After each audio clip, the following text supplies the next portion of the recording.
Dito sa Papa Dudut Stories, ikaw ay hindi nag-iisa.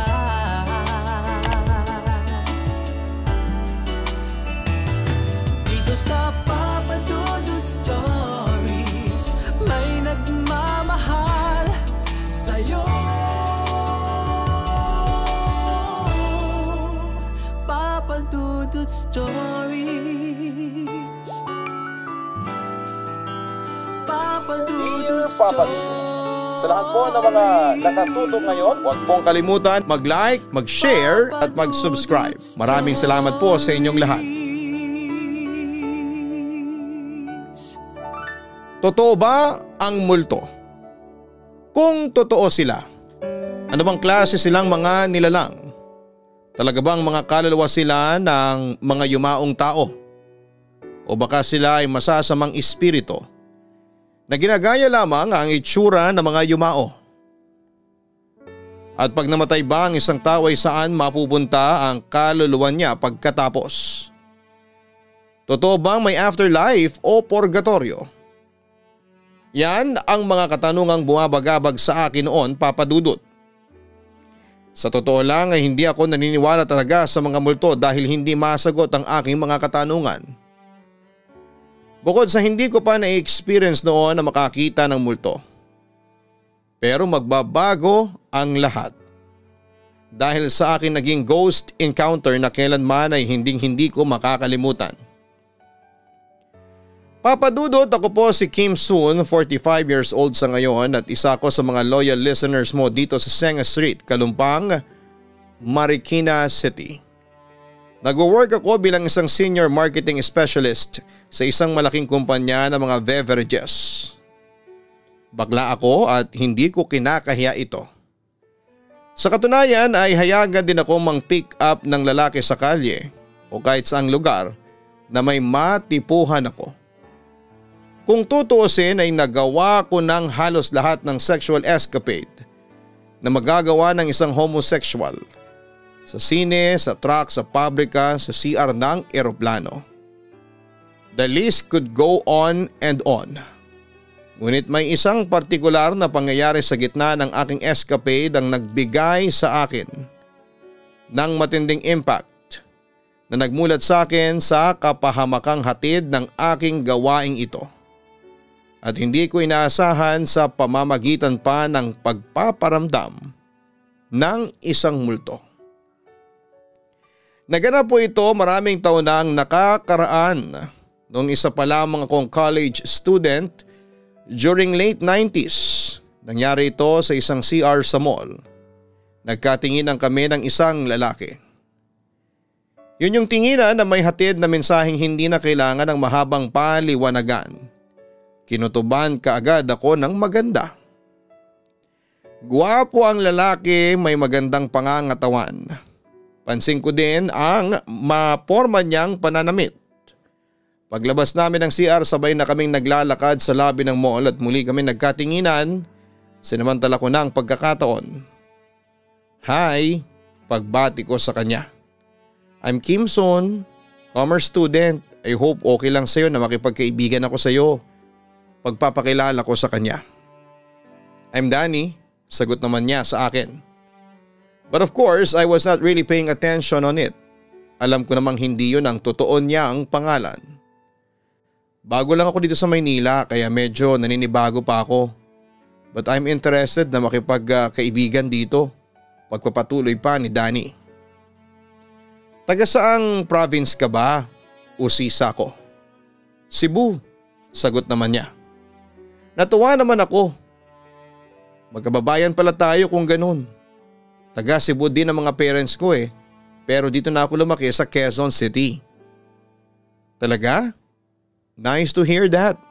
Masaya niyang sabi sa akin. Pagkatapos noon ay niyaya ko siyang kumain, Papa Dudut. Nag-uusap kami habang kumakain kung ano-ano lang.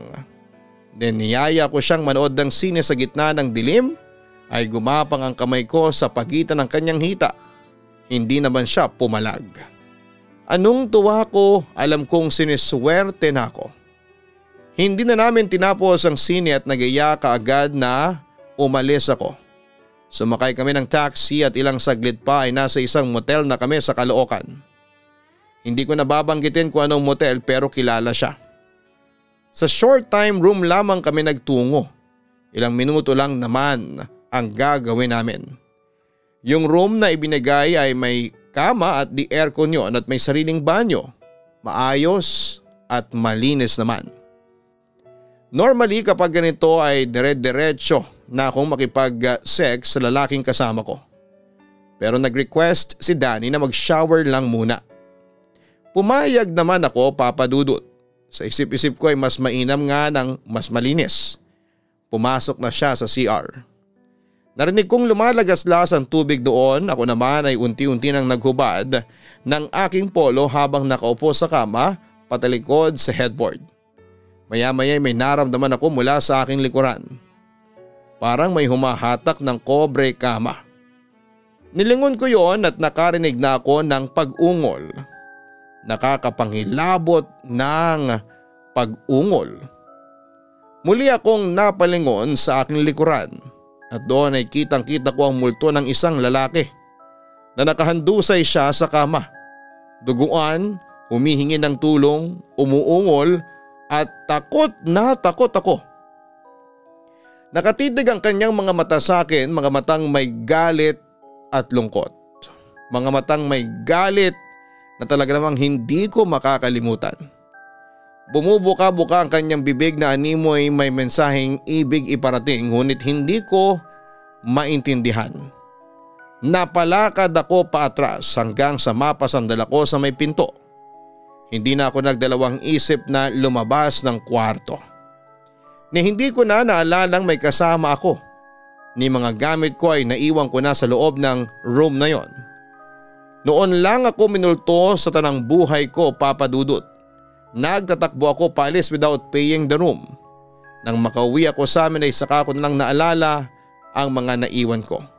At yung kasama kong si Danny at yung hotel room na hindi ko pa nababayaran. I was in total shock at grabe. I decided to talk to a friend about it. Tinanong niya kaagad ako kung saan yung motel na yon. Nang sabihin ko kung saan ay bigla siyang namutla, Papa Dudut. Bakit? Tanong ko sa aking kaibigang si Dindy. Napatingin naman sa akin ang kaibigan ko na para bang nagtataka. Hindi mo ba nabalitaan? Ang alin? Naguguluhang tanong ko. Doon pinatay ang isang bading kamakailan lang. Pang-apat na biktima sa lumalaganap na gay psycho killer. Sagot ni Dindy sa akin. Nang time na yon, Papa Dudut, ay meron nga gumagalang gay psycho killer. At madalas ko nga itong mabalitaan noon sa TV, radyo at maging sa mga tabloids. Pero hindi ako sure kung may kinalaman yon sa nakita ko sa motel room na yon, Papa Dudut.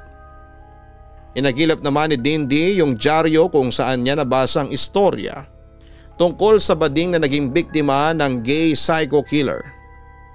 Nang ipakita niya sa akin ay halos manlumo ako. Kitang-kita sa dyaryo ang bangkay habang nasa ibabaw ng kama. Duguan ito, it was the same scene na nakita ko sa motel room na yon, Papa Dudut. Nanginig ako sa sobrang takot. Hindi siya yun. Siya yung nakita ko sa hotel room kagabi na ibulalas ko. Talaga? Halata sa kaibigan ko ang amazement. Hindi ako pwedeng magkamali. Ganyan-ganyan yung eksenang nakita ko doon sa kwarto. Yung multo, duguan tapos nakatingin pa nga sa akin. Para siyang may gustong sabihin. Pero naunahan ako ng takot kaya kumaripas na ako ng takbo. Kuwento ko pa sa kanya. Grabe Kimson, ibig sabihin noon nagbibigay ng babala sa iyo ang multong nakita mo. Ang sabi pa ni Dindy. Babala? Nagtataka kong balik sa kanya. Yung naranasan mo ay parang nagsilbi ng babala yon sa isang kagaya mo na very active sa sex life. At kung saan-saan nangunguha ng lalaki. Pagpapatuloy ng aking kaibigan. Posible kayang si Danny rin ang psycho killer na nang bibiktima? Kaya siya nagpakita sa akin? Tanong ko sa aking sarili pero narinig yon ni Dindi. Baka yun nga yung psycho killer na gumagala ngayon. Pananakot sa akin ng kaibigan ko. Kung hindi pala nagpakita sa iyo ang multo, baka ikaw na ang headline ngayon sa mga dyaryo at TV. Aniya. Siguradong nagalit sa akin ang Danny na yon kasi nung makita niyang wala na ako sa kwarto namin, siguradong inis na inis siya. Mahinang sabi ko pa. Talaga magagalit yun sa iyo kasi 150 pesos din ang check-in sa mga quickie rooms eh. Natatawang wika pa ni Dindi. Nagbayad siya sa wala. Natatawang dagdag pa niya. Huwag ko na sana siyang makita pa. Ang nasabi ko na lamang noon, Papa Dudut. Papa Dudut, pagkatapos noon ay sinubukan ko ulit mabuhay ng normal. Pero may ibang plano ang tadhana dahil sa isang gay bar. Hindi ko akalain na magkikita ulit kami ni Danny. Kimson, tawag niya sa akin noon habang sumasayaw ako habang kasama ang ilan kong mga kaibigan sa dance floor. Siyempre Papa Dudut, nagulat ako noon at hindi nakakibo. Kumusta ka na? Bati niya sa akin. Akala mo siguro hindi na tayo magkikita. Natatawa pa niyang sabi sa akin. Ikaw pala Danny. Heto ayos lang ako ngayon, ang sabi ko naman sa kanya. Pagkatapos noon ay tumigil muna ako sa pagsasayaw at nag-usap kami sa isang sulok na walang masyadong tao. Sorry pala nung last time iniwan kita sa hotel room. Paghingi ko ng tawad sa kanya. Nagulat nga ako. Pagbalik ko wala ka na. Sayang tuloy yung binayad ko sa hotel. Ang sabi ni Danny sa akin. Pero bakit mo ba ako iniwan doon nang walang paalam? Usisa niya. Maintindihan ko naman kung nagbago ka ng isip. Sabihin mo lang sa akin. Dagdag pa niya.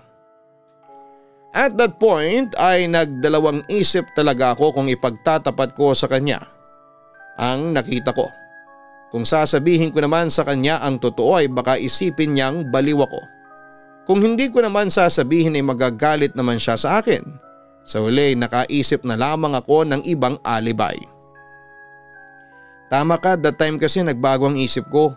Bigla akong kinabahan na para bang first time kong gagawin yun kahit na hindi, ang sabi ko.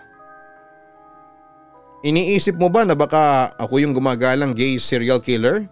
Diretsong tanong sa akin ni Danny.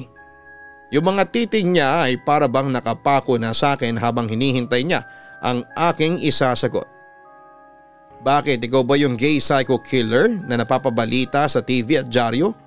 Balik na tanong ko sa kanya with all seriousness.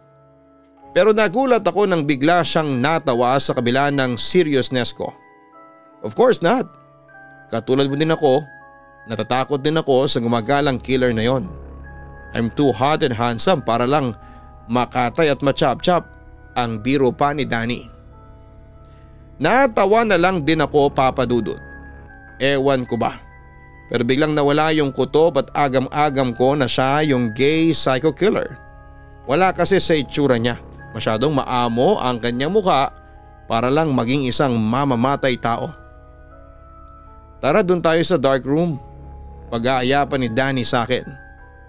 Agad naman akong sumama sa kanya at tumungo sa dark room ng bar na nasa second floor. Doon kasi nagaganap ang mga kababalaghan. At pagdating namin doon ay agad siyang lumuhod sa akin para bigyan ng oral pleasure.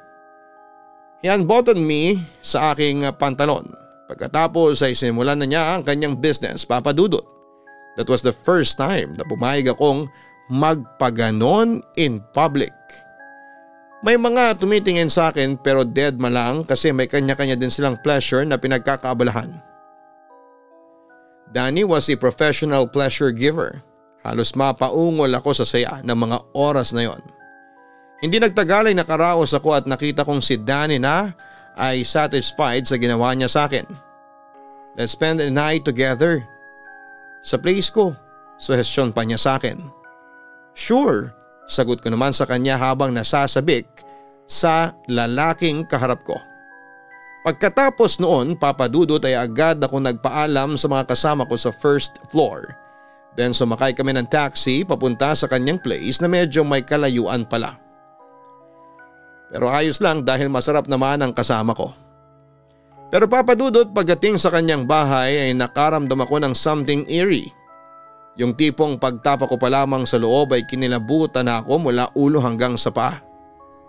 Napansin naman ni Danny na hindi ako komportable noon, Papa Dudut. May problema ba, Kimson? Affectionate na tanong niya sa akin. Pero bago pa ako makasagot ay hinalikan na niya ako. Napapikit na lamang ako habang dinama ko ang pagsasanib ng puwersa ng aming mga dila. Danny was a good kisser kaya ng mga sandaling yon ay muli na namang nabuhay ang dugo ko. Nakaramdam ako ng labis na init sa aking katawan na kailangan kong ilabas. At yun nga Papa Dudut, nagsimula kaming may mangyari sa aming dalawa sa loob ng kanyang sala. Hindi ko mapigilang mapaungol sa saya at sarap sa nagawang pagpapaligaya sa akin ni Danny. At kahit na paminsan-minsan ay masakit ay nawawala yon dahil sa masarap na halik ng lalaking kasama ko ng gabing yon. Mamayang kaunti ay narinig ko nang umungol ng malakas si Danny. Hudyat na nakaraos na siya. Pagkatapos noon ay tinulungan naman niya akong makaraos din sa pangalawang pagkakataon. Hindi nagtagal ay nanaig ang paghahabol ng hininga naming dalawa sa buong bahay. Kimson, CR lang muna ako. Paalam sa akin ni Danny bago siya nagtungo sa malayo habang ako naman ay nanatili sa may sofa na nakadapa pa rin. Hindi ako masyadong makagalaw dahil sumakit ang aking mga kasukasuan dahil sa wild na pakikipagromansa ni Danny. Napapikit na lamang ako habang dinadama ang katahimikan ng buong bahay ni Danny. Hanggang sa may narinig ako mga yabag na papalapit sa akin. Hindi ko yun pinansin sa pag-aakalang si Danny lamang yon. Pero nang bigla akong hawakan sa balikat ay nakaramdam ako ng panghihilakbot dahil sa sobrang lamig noon. Dinilat ko kagad ang aking mga mata at bumalik sa taong humawak sa balikat ko. At nagulat ako at napabangon sa may sofa nang makita ko ang isang lalaking hubot-hubad na duguan at parang wakwak ang katawan. Siya rin yung lalaking nauna kong nakita noon sa motel, Papa Dudut. Sisigaw na sana ako ng sandaling yon pero naghudyat ang multong lalaki na huwag akong gumawa ng ingay. Tumakas ka na hanggat wala pa siya. Umi-echo na wika sa akin ng lalaking duguan. Mamayang kaunti ay lalabas ang halimaw, kaya umalis ka na hanggat maaga pa. Pagpilit nito sa akin. Natataranta naman akong sumunod sa multo. Agad ako nagsuot ng brief at pantalon pero habang ginagawa ko yon, may sinabi pang multo na siyang nagpakilabot ng husto sa akin. Si Danny ang serial killer. Nagulat ako, Papa Dudut, pagkarinig ko sa sinabi ng multo sa akin. Kaya lalo akong nataranta. At habang nagsusuot nga ako ng pantalon ay narinig ko na sa malayo na may palapit na sa akin. Agad kong kinuha ang aking damit at nagmamadali akong lumabas ng kanyang bahay. Hindi na nga ako nakapagsapatos noon at kahit na nakayapak lamang ako ay tumakbo talaga ako ng malayo. Ang mahalaga na lamang sa akin ng mga sandaling yon ay ang mabuhay. Papa Dudut, nang makauwi na ako sa aking bahay ay saka ako napaiyak sa sobrang takot. Hindi ko akalain na makakakita ulit ako ng multo. Pero ang higit na ikinatakot ko ay si Danny na ayon sa multong nakita ko ay ito raw ang gay psycho killer. Doon ko napagtanto na iniligtas ako ng multong yon, Papa Dudut. Pagkatapos ng experience kong yon, ilang araw akong hindi lumabas ng bahay. Hanggang sa mabalitaan ko na may biniktima ulit noon ang gay serial killer. Pero sa puntong yon ay nagkaroon na ng lead ng Philippine National Police at nailantad ang pagkakakilanlan ng killer. Papa Dudut, kumpirmadong si Danny nga ang serial killer na pumatay sa 4 na lalaking nakatalik niya. Kung hindi pala ako nakatakas noon, ako pala ang magiging panglima. Pero nakahinga ko ng maluwag nang mapatay ng mga otoridad si Danny matapos itong manlaban sa mga pulis. Sa puntong yon ay nakaramdam na ako ng peace of mind dahil nagkaroon na rin ng katahimikan ang aming community. At dahil sa nakamit na rin ng mga biktima ni Danny ang hustisyang kanilang pinakaaasam. At yun nga Papa Dudut, natapos din ang nakakatakot na experience ko. Pero simula noon ay nagkaroon na ako ng matinding trauma. Iniwasan ko na ang mga quickie at one night stand. Kinikilala ko muna ang isang lalaki bago ako makipag-date sa kanya. Besides ay naglaylo din ako dahil by early 2000 ay tumaas na ang kaso ng HIV at AIDS sa bansa. At ayaw kong mahawahan ng sakit na yon. Narealize kong mahalaga pa rin ang kalusugan at ayaw kong masira ang buhay ko ng dahil lamang sa kahayukan ko sa laman, Papa Dudut. Sa ngayon ay in a serious relationship na ako sa isang afam, si Nicola, isang Italian. Hindi na ako katulad ng dati na sex dito, sex doon. Natuto na akong mag-control sa aking sarili. Bukod sa faithful na ako kay Nicola dahil ramdam ko na mahal niya ako. Papa Dudut, totoong nangyari ang mga ibinahagi ko sa inyo. Nasa inyo na lamang yan kung papaniwalaan niyo ako o hindi. Ang maipapayo ko lamang sa mga kapwa kong miyembro ng LGBT, pahalagahan ninyo ang inyong kalusugan. Huwag magpadala masyado sa tukso. Mag-isip muna bago gawin ang isang bagay at sa huli mag-ingat sa mga taong nami-meet ninyo. Lalo pat hindi ninyo sila lubos na kakilala. Muli maraming salamat sa inyo Papa Dudut. God bless and more power sa inyong programa sa YouTube. Nakasubscribe na po ako sa kaistorya sa Papa Dudut Family at syempre sa inyong Papa Dudut YouTube channel. Lubos na gumagalang, Kimson.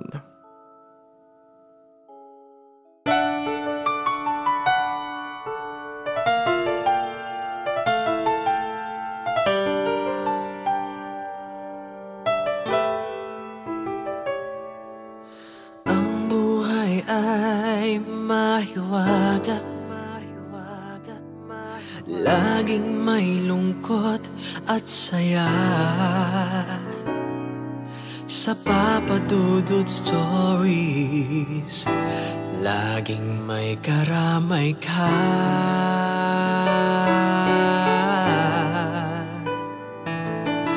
Mga problemang kay bigat,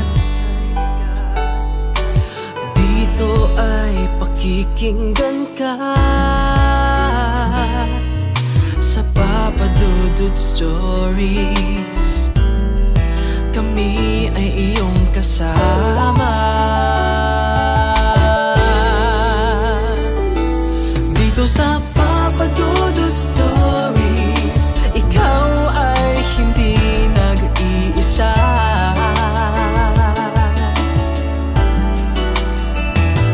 Dito sa Papa Dudut Stories, may nagmamahal sa'yo. Papa Dudut Stories,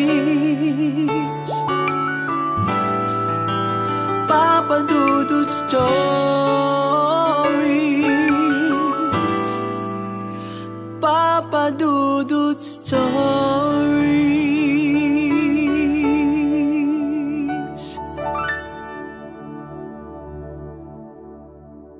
Hello mga ka-online, ako po ang inyong si Papa Dudut. Huwag kalimutan na mag-like, mag-share at mag-subscribe. Pindutin ang notification bell para mas maraming video ang mapanood ninyo. Maraming salamat po sa inyong walang sawang pagtitiwala.